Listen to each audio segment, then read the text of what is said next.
Hi, everybody. Today I am talking to Athena Dean, the founder and publisher of Redemption Press, and somebody I'm very excited to talk to about conferences because I was thinking back that she was the leader of one of the first workshops I ever attended on the writing and publishing journey that I was on. And I am so excited to think back over 20 years and what a difference it has all made in my life. And I have found out that she has been doing these workshops for about 20, 30 years, over 30 years, and has become a leader in the industry. So we will be talking to her about what this has meant in her life. Um, but today we're specifically talking about the Northwest Christian Writers Association annual conference, which is May 19th and 20th. We call it the Renewal Conference, and the emphasis is always on renewing our inspiration and our motivation to write for the Lord. And it will be held at Venture Church in Mill Creek, May 19th and 20th, with a online intensive with Thomas Umstadt on May 18th. And the conference is both virtual and hybrid. But welcome, Athena, and I'm excited to talk to you today. Thank you, Sonja. Great to be with you.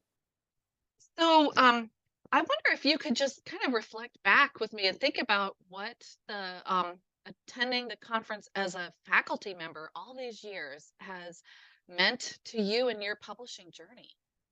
Well, I kind of just fell into it early in the 90s, being kind of one of the first people to even talk about self-publishing in the Christian market because it wasn't a thing back then. But there were all these conferences, and I started getting invited to speak at these conferences because no one had ever really talked about, I mean, the only thing back then was vanity publishers who, you didn't want to get near.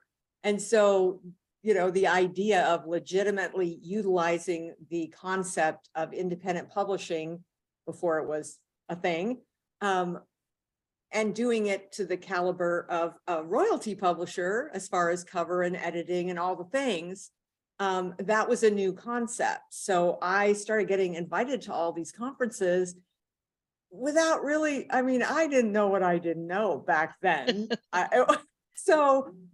even have to admit that even though I was at these conferences and teaching others what I'd learned from our successful self-published book that got picked up by Multnomah, I still really didn't have a clue on how to write well and show, don't tell, and all the things that a good book is going to include in order to engage the reader and make them want to keep reading. I was too busy teaching to go to any of those classes. So just that series of conferences every year, back Mount Herman every year, all the different conferences all across the country, I would go and teach. And so I learned a lot, but not as much as I could have if I had been solely focused on the conference and my craft. Mm-hmm. And so, if I have any regrets at all, it would be that I wish I had, really dug in a little earlier on my writing journey, but I always thought I was a speaker, not a writer. So, and I was just helping others tell their stories. So, but just, I think probably the biggest thing that I've watched over the years is at conferences, sometimes there's so much focus and pressure on conferees to come, like they feel like they have to be perfect and they have to have something to pitch and they have to get an agent. Now, when I started, no, there weren't agents. There was maybe one in Christian publishing. That was it. And just, feeling like if they don't get an agent, they're a loser. And right. That's just how the enemy operates. It's not like conferences set out to make you feel that way. It's just the way the industry has evolved over the last 3 decades. I've watched it be, from a lot of publishers publishing ministry, impact stories. Like that's what they were concerned with, was ministry. And now it's like all about profit, because a lot of these publishers have been bought out by secular conglomerates, and that's their bottom line. So if you don't have this huge following, then they're not interested. So it's been interesting to watch those shifts in the industry and how it affects that first time person coming, wanting to write, feeling the call to write and not knowing what to do with it. And that, I have to say, that's one of the things I love about the Renewal, is it's just not intimidating in the ways I've seen at some of the bigger conferences, where you're just like a first time person, unless they were just super outgoing, would just want to blend into the, you know, wall and a corner or whatever, and just be intimidated. Right.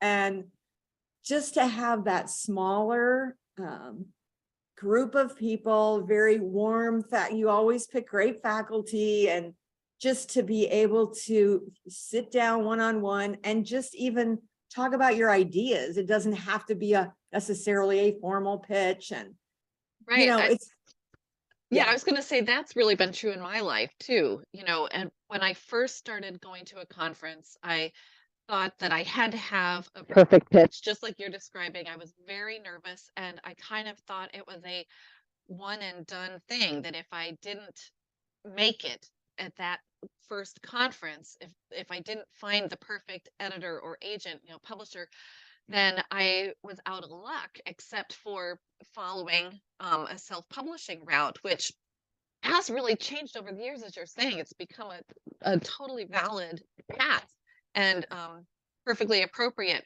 depending on your circumstance and goals, and the sky's the limit.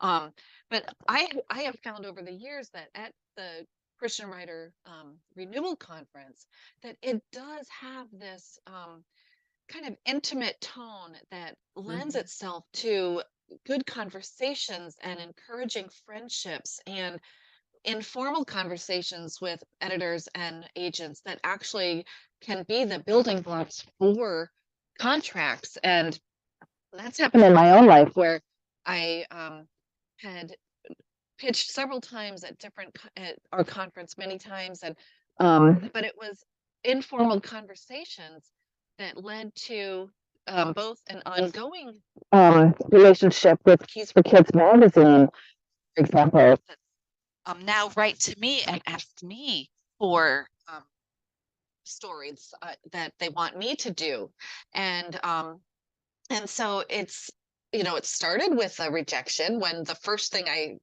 pitched, after listening to a workshop, I thought, oh, I've got an idea that kind of relates to what she's saying. And so I sent it in, and she turned it down, but only because it was too similar to something they had just done. And she mm, said, well, how about this idea? And I said, okay. And I've been saying okay to them ever since. For the last like 3 years, they write to me when they need a similar piece. And the same thing with the agent. Like, it was at one of these big intimidating conferences that you were mentioning that I first heard about the woman who became my agent, Adria Getz, who will be at our conference this spring.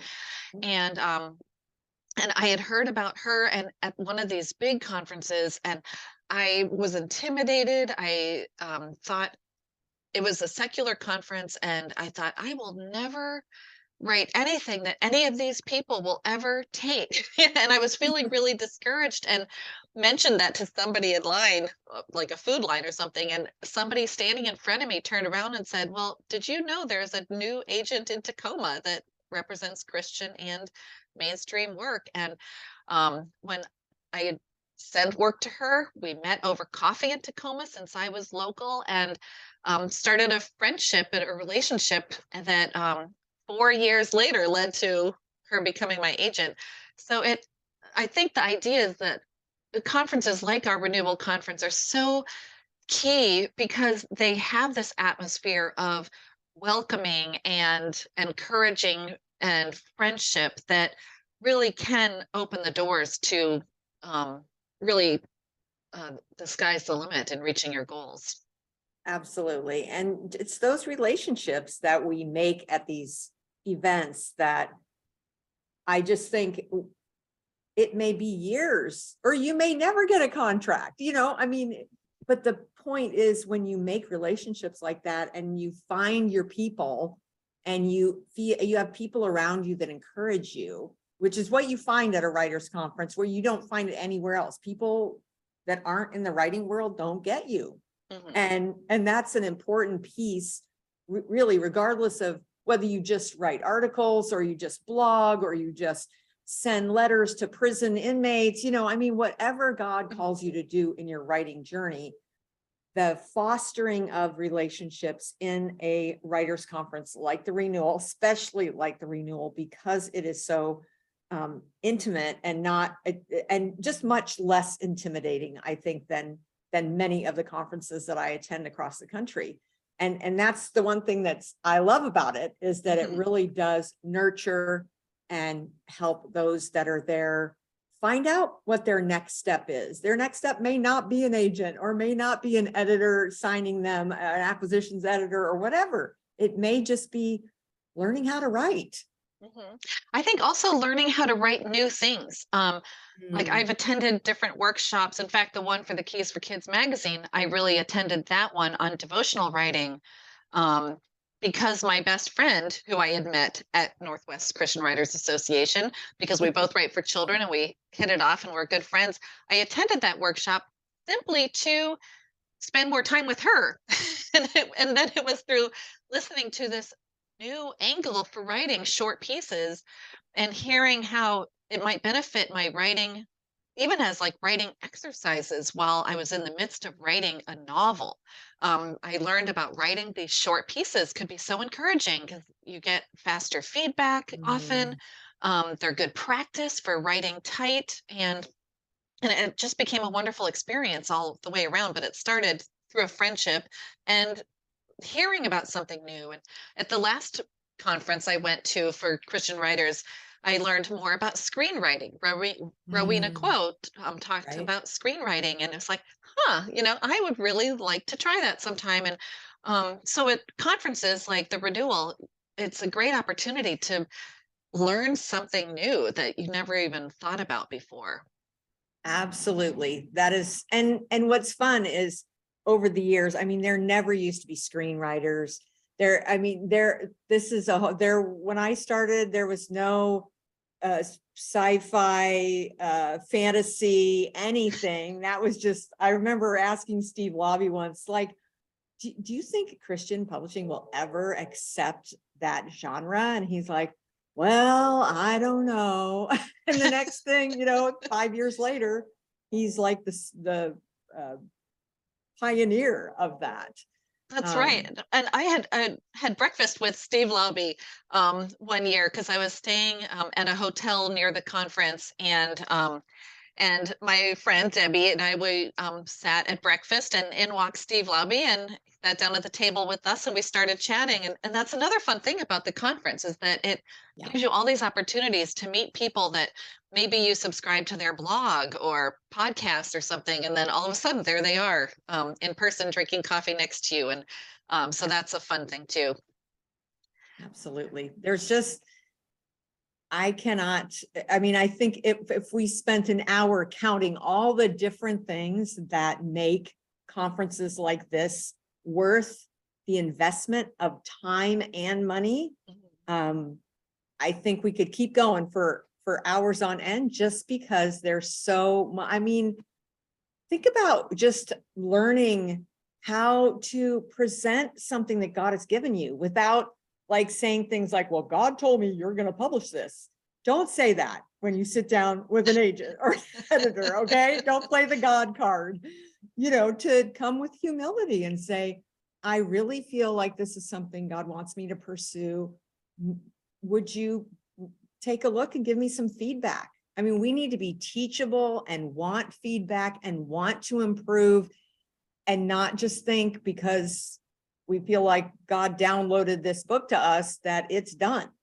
And that's a lot of times going to these conferences, that's where we get the wake up call reality check that, one and done is not reality in publishing. Right. Yeah, maybe we can think about it in terms of learning to go the next step. What is the Yep, next step and how can I get there?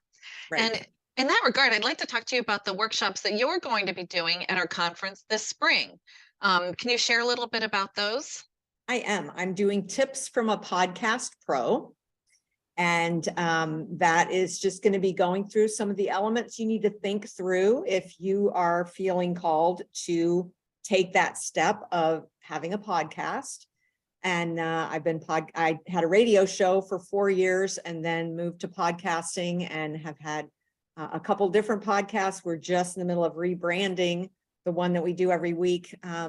So I've made every mistake you can make and learned a lot and won some awards for my podcasting. So I'm going to share lots of kind of insider information in that class. And then the other class is called Publish and Reach Your Readers, because you got to have both. You can't just publish and not have a strategy to reach the people who need to read your book. And, you can't just have a strategy to get the book out there without having a quality product. So kind of taking those two pieces and really talking through some of the most effective ways to do both. It sounds like there's kind of a theme that plays with both of those ideas of knowing who your audience is. Yep.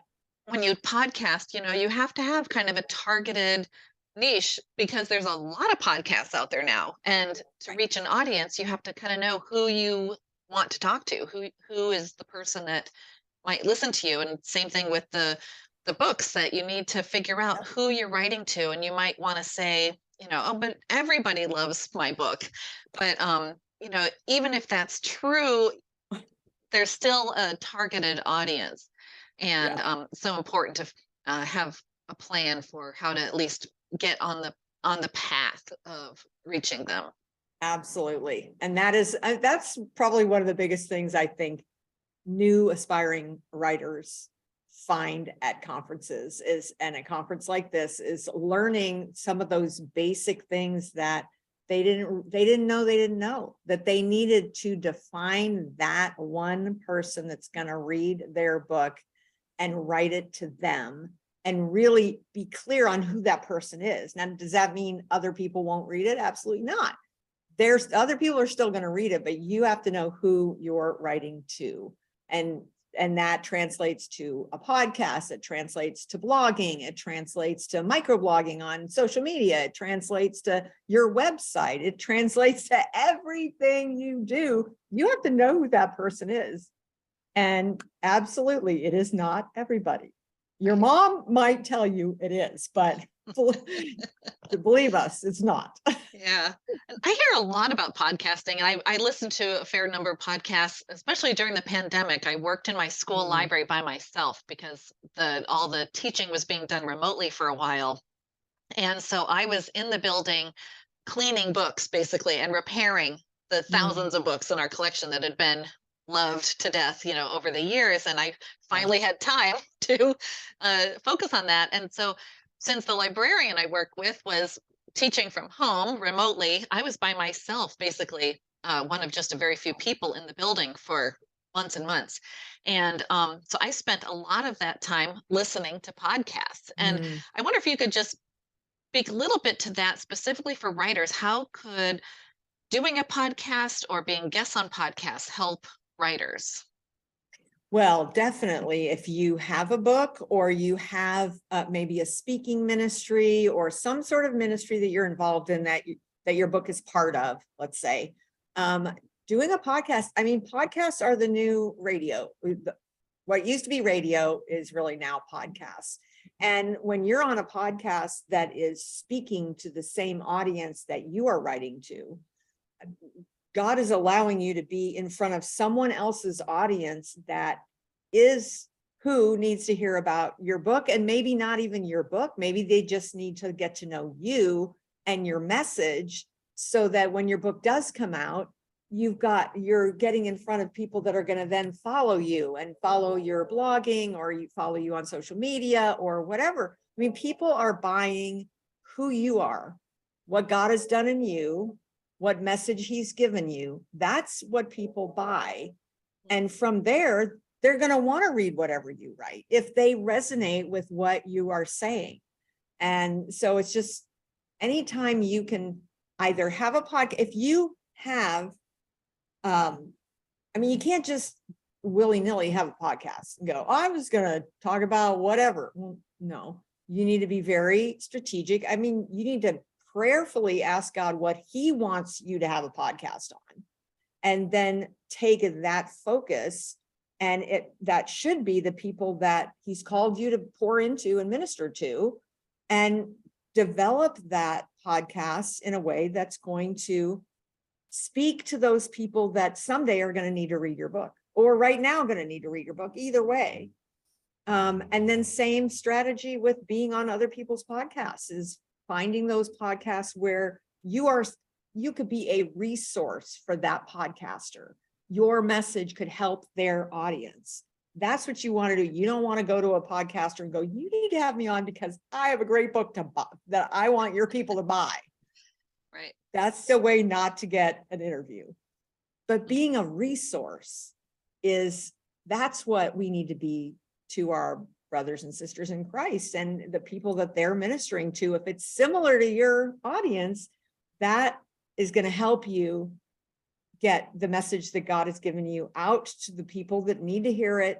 And, God, obviously, whatever God does with it from there is that's what he gets to do. We plant, we water, he causes the increase. That's right. And I just want to make sure that if anyone is wondering, listening to this, what we mean by ministry, I think both of us, when we think about God using our words, whether it's through podcasting or through our writing and publishing and teaching through ministry, it's not, this isn't just for ministry leaders, right? This is for anyone who has a call on their heart that they believe is from the Lord to write. Anyone like that just wants to be a resource to others. It could be someone who God's given the gift of writing children's books and wanting to encourage children or teens, or writing Bible studies for women, or writing fiction for, entertainment, but coming from a Christian worldview that can show characters that struggle with the same things people are struggling with that right now. So you can minister without being a pastor or a teacher or whatever. You can minister through the written word. And there's so many different ways that you can do that in all the different genres. And it's powerful to see what the written word can do to change lives. But you don't have to have a certificate on your wall to do that. Now, what we do at Redemption Press is we make sure our authors take advantage of like Logos Bible software, so that they are not quoting scriptures out of context and promoting doctrine that's not biblical, because that's important. I mean, if we're representing the God of the universe and Jesus, we need to make sure we're handling the word correctly if we're quoting it in our book in any way or representing it. So just there's all those pieces that we don't have to have a degree to be able to do that and minister to others through the written word. Absolutely. Do you have any final thoughts for us before we sign off? If you are on the fence about going to the Northwest Christian Writers Renewal, let me just say, get off the fence and sign up, because it's an investment in your writing journey, and it is well worth it. I promise you. And I hope to meet you there. And I was going to say the same thing. I hope to meet you there as well. And I'm looking forward to seeing you again. And yes. And maybe I'll have to sit in on your workshop on podcasting. I don't know. There we go. Yeah. But great to have you here. And again, if people want to learn more about you and Redemption Press, where do they go? redemption-press.com. Okay. And for our conference, if anybody is looking to register for the conference, then it is at nwchristianwriters.org/conference. So sign up, and we hope to see you there. whether online Amen. or in person. Yes. All right. Thank you so much, Athena. Thanks for having me.